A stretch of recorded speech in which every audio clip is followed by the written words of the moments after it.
কেউ একজন বলেছিল যখন আপনার বয়স হয়ে যাবে ঠিক তখনই আপনার কাছে নাকি করলা ভাজি খেতে ভালো লাগবে, আর বয়স হয়ে গেলে নাকি করলা ভাজি খেতে ভালো লাগে।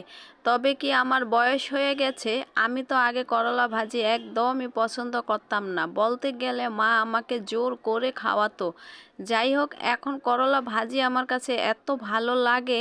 তো করলাটাকে আমি পাতলা পাতলা করে কেটে তেলে ভেজে নিয়েছি, সাথে কয়েকটা রসুন আর শুকনা মরিচ ভেজে এবার আমি হাতে ডলে এই ভর্তাটা বানিয়ে নিব। করলা ভাজি থেকে এই ভর্তাটা খেতে ভীষণ মজা লাগে।